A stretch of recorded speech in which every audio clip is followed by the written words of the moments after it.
Para o entendimento da atual crise política no Paraguai, ocasionada pelo impeachment do presidente Lugo, o primeiro passo deve ser a colocação da necessidade de precisão conceitual, pois interesses de caráter político e ideológico têm levado a distorções que impedem a clareza da análise.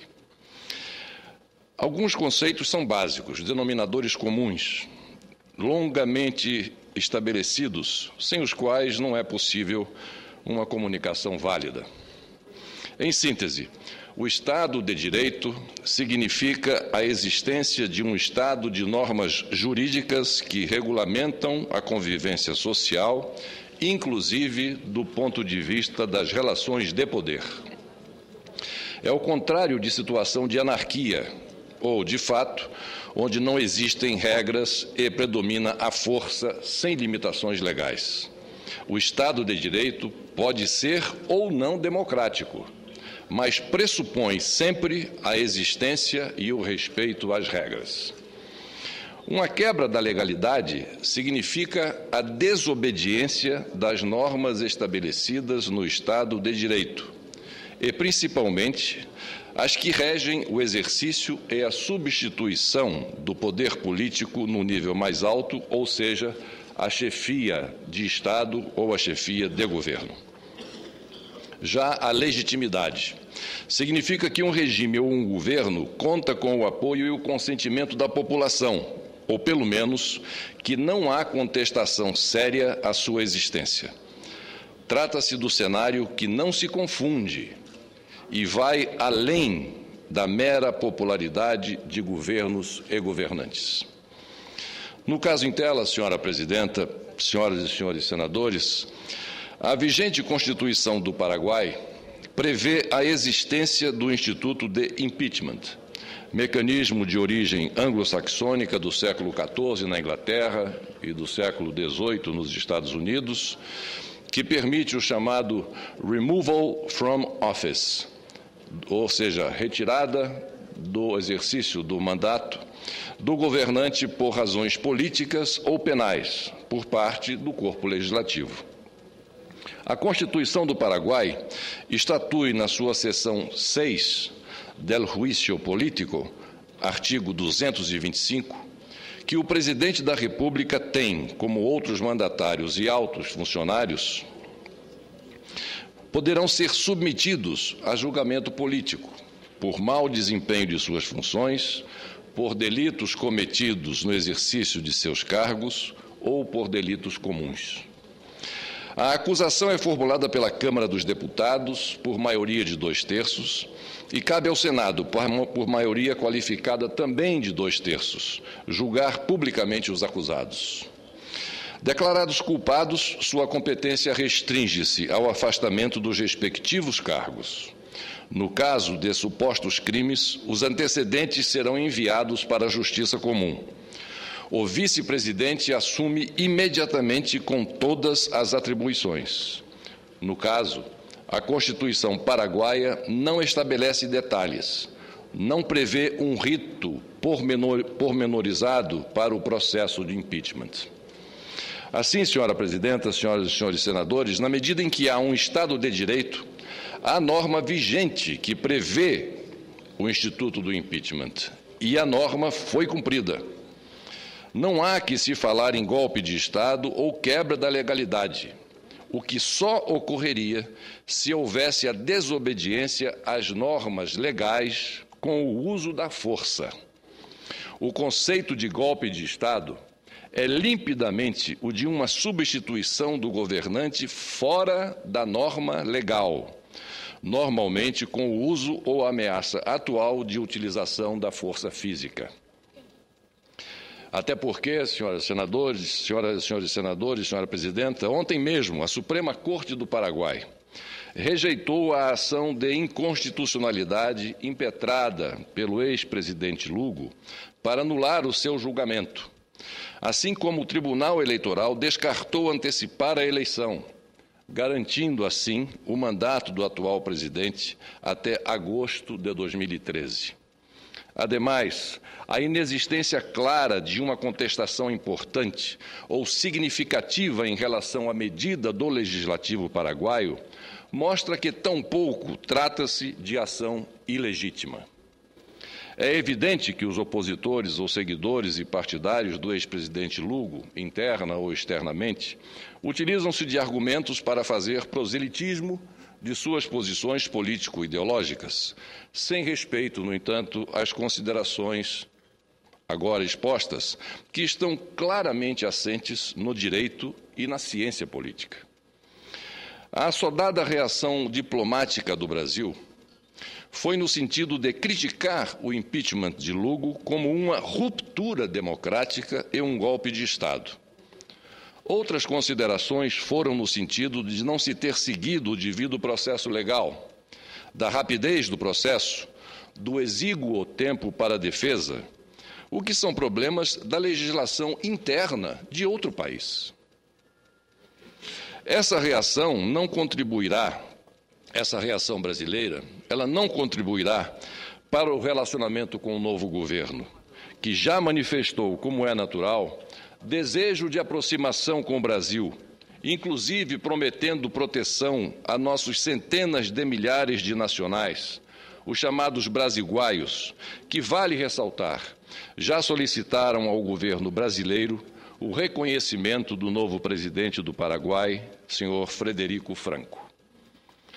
Senhora Presidenta, senhoras e senhores senadores, a diplomacia brasileira tradicionalmente interferiu no processo político paraguaio por óbvias razões estratégicas, mas sempre de maneira o mais possível discreta e bilateralmente. Mantemos em Assunção uma embaixada bem equipada e uma missão militar extremamente eficiente. Na situação atual, parece que o governo brasileiro foi tomado de surpresa pela ação do Congresso paraguaio. E aí duas explicações são possíveis. Ou nossa representação não informou adequadamente sobre a evolução da crise, que, diga-se de passagem, não foi uma conspiração das casernas na surdina, mas um processo legislativo, ou os centros de poder em Brasília não souberam tomar decisão no sentido de tentar influir para algum desfecho de compromisso, como, por exemplo, uma composição com Lugo para diminuir o seu ímpeto radicalizante ou pedir mais calma à oposição parlamentar ao presidente. O ex-presidente Lugo conta com clara simpatia no Planalto, no Itamaraty e na Defesa, e poderia ter sido contido. O Congresso paraguaio tem grandes interesses em bom relacionamento com o Brasil e também poderia ter sido objeto de tentativas de convencimento para soluções menos radicais.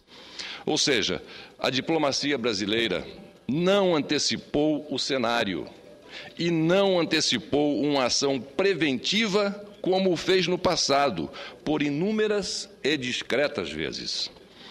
Um Paraguai próspero, pacífico e tranquilo é sempre de interesse para o Brasil, obviamente.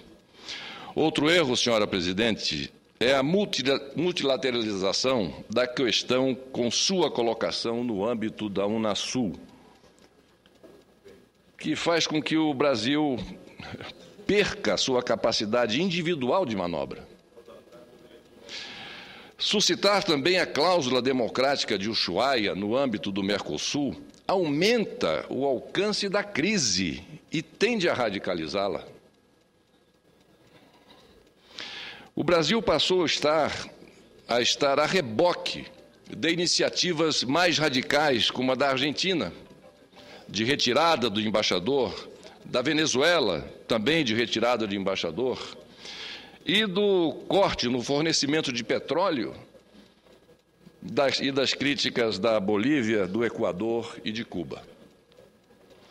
A suspensão da participação do Paraguai nas próximas reuniões de cúpula, ainda mais com a eventual presença do ex-presidente Lugo, e as declarações sobre possibilidades de retaliações econômicas significam acuar o novo governo e podem prolongar a crise, sendo que o nosso interesse, o interesse do Brasil, deve ser a sua resolução da forma mais rápida e pacífica possível e não estendê-la sem nenhum horizonte estimado de ponto final da crise. Embora a chamada para consultas do embaixador brasileiro seja manifestação diplomática adequada de mostrar insatisfação, a reunião em Brasília, com a participação do ministro da Defesa, do assessor internacional do Planalto, do Itamaraty e do diretor de Itaipu, para definir posição, foi vista pelo novo governo, naturalmente, como forte e descabida forma de pressão. A regionalização e o prolongamento da situação farão com que Lugo, cuja base política é tênue, possa assumir a liderança da esquerda mais radical, valer-se dos sentimentos menos favoráveis ao Brasil e se voltar para o apoio externo dos países que criticam o novo governo. Os atuais detentores do poder, senhora presidenta, tampouco poderão ceder terreno sob ataque. A presente situação econômica paraguaia, com queda do PIB depois de um período de crescimento econômico, não é também de molde a facilitar uma situação política que está sendo agravada pela atuação regional. Problemas fundiários valorizados e estimulados pelo governo Lugo são fonte de atrito. Há um incipiente movimento guerrilheiro, o Exército Popular Paraguaio, que tem feito sequestros e ataques a postos policiais e delegacias em regiões remotas. Aliás, ontem mesmo, os sem-terra paraguaios, os chamados carpeiros, invadiram uma fazenda no distrito de Capibari, de propriedade de 2 brasileiros. Há o problema de Itaipu, da qual 20% da energia consumida no Brasil é dependente. E, sobretudo, de forma subjacente, mas perene, o latente sentimento histórico anti-brasileiro que era utilizado por Lugo para ajudar sua legitimação.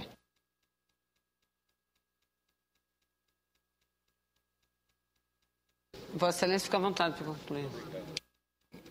Estou sem som. Obrigado. Seguramente, senhora presidenta, ainda cabe à diplomacia brasileira uma iniciativa de moderação e bom senso para prevenir um muito provável cenário de instabilidade. Era o que tinha a dizer, senhora presidenta, senhoras e senhores senadores.